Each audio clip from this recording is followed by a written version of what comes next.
Okay, so we just got done talking about slope-intercept form. So there's another form that we do with lines called point-slope form. And these are pretty simplistic names, but what the names imply, or what the names help us remember, is what it is that we are given. So with slope-intercept form, the two things that I'm given are slope and the y-intercept. In point-slope form, the two things that I will be given is a point that's may or may not be the y-intercept and the slope. So there's this big fancy formula that says that point-slope form is y minus y1 equals m times x minus x1, which is a lot of letters and a lot of things, but it will make more sense when we break down what this is actually saying. So let's just look at example 1. Write an equation in point-slope form of the line that passes through the point 1, 6 and has a slope of negative 1/2. So when I am dealing with point-slope form, the y and the x just stay y and x. They're not going to become anything else. So the places where I need to plug stuff in is y1, m, and x1. So m, we know, is slope. So it tells me that my line has a slope of negative 1/2. So m is going to be negative 1/2. The other thing it tells me is that the point is 1, 6. And if you remember, when I have coordinate points, it goes in the order x, y, right? So my x1 value is 1 in this case. And then my y1 value is 6. So now I have all three pieces that I need. All I need to do is plug it into my equation. So I'm going to have y minus 6 equals, my slope was negative 1/2 times x minus 1. So this equation is now in point-slope form. What this shows me is here is my slope. Here is the x value of my point. And here is my y value.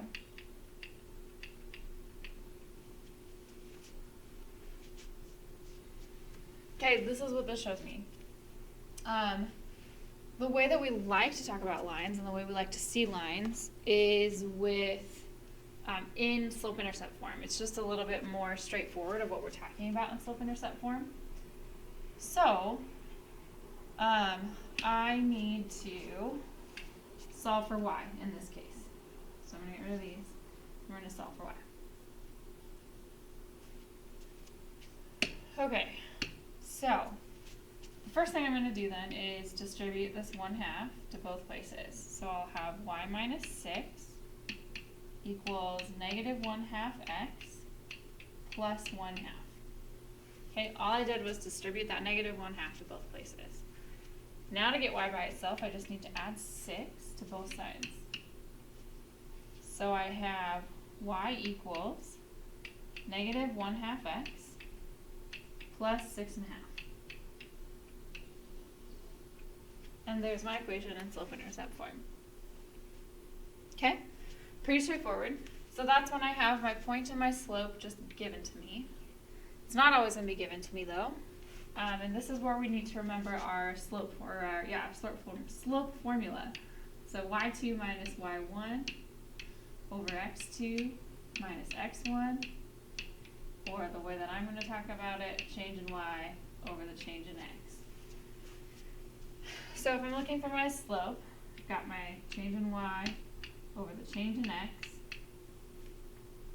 It's going to be 6 minus negative 6. My change in x then is 4 minus negative 2. 6 minus negative 6 is a positive 12. 4 minus negative 2 is a positive 6. The slope for this line is going to be 2. So now in this case I've been given 2 points, right? I have -2, -6, and I have 4, 6. So it does not matter which point that I use to put my equation in point-slope form. What I will tell you, though, is that I will always try to use the one that's the easiest, right? So negative numbers kind of throw me off sometimes. And so I'm going to pick the one that seems easier, and that's to have positive numbers. So I'm going to choose the second one as the point. So now I just need to plug it in. Y minus, my y1 value then is 6, equals, figured out my slope was 2, times x minus 4. Now I do the same thing, distribute. Y minus 6 equals 2x minus 8. I'll add 6 to both sides. I'm going to swoop this guy over here. So then I'm left with y equals 2x minus 2.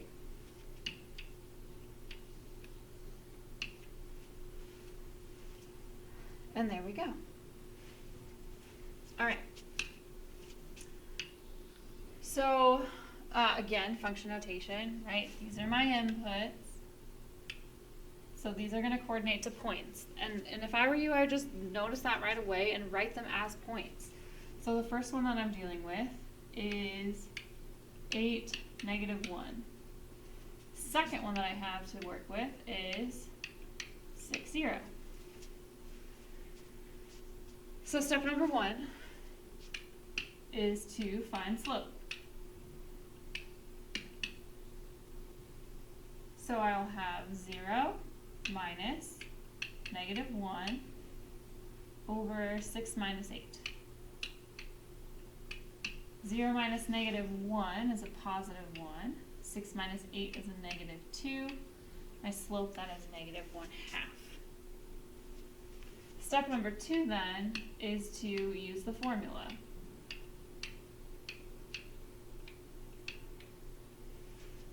So in this case, I would like to choose 6, 0.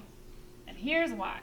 It has a 0 in it. So if it has a 0 in it, that means that one of the numbers that I'm plugging in is going to be 0, which means that the solving of my equation is going to go much more smooth. It'll be a little bit easier. So here we go. Y minus 0 equals -1/2 x minus 6. Y minus 0 is just y. Then I need to distribute. So I'll have -1/2 x plus 3. Done. Just like that. Okay. So we can do it while we can use point slope form while we're looking at we have two different points while we're in function notation when we're given a point and a slope. We can also use it when we're looking at a table. So to ride the Best in Town taxi, you pay a start fee and a mileage fee. The table shows the total cost to ride a taxi for different distances. Can this be modeled by a linear function? Explain, if possible, write a linear model that represents the cost as a function of the number of miles. Okay, a lot of words. But really what we're doing, the first step is we want to figure out, is this a linear function or not? So how do I get from 13 to 23? Well, I add 10, right? How do I get from 4 to 8? Well, I add 4. How do I get from 23 to 28? Plus 5. How do I get from 8 to 10? Plus 2. So you may be thinking to yourself right now, well, Mrs. Olson, this is not a linear function because the first one increased by 10 on the bottom and 4 on the top. The second one increased by 5 on the bottom and 2 on the top. But I'm going to prove to you that this is a linear function. So let's take these 2 points, for example. To get from 13 to 23, my change in y was 10. To get from 4 to 8, my change was 4. Okay? Now, I want to look at this 8 and 23 and 10 to 28. So with this one, change in y over change in x My change in y was 5. My change in x was 2. So at first glance, these don't seem to be the same, right? But 10 over 4 can be reduced, can't it? Yeah, it can be reduced to 5 over 2. These two things are the same, meaning that it's increasing at the same rate every time. So this is a linear function. So I found slope. My slope then is 5 over 2. Let's go ahead and use 10 and 28 as our point. So we'll have y minus 28 equals 5 halves times x minus 10. So I'll distribute. I'm going to do this math over here because I need to. 5 halves times 10 over 1. These are going to cross cancel. It's going to give me 25. Okay, so then I have y minus 28 equals 5 halves x minus 25. Add 28 to both sides. I'm left with y equals 5 halves x plus 3.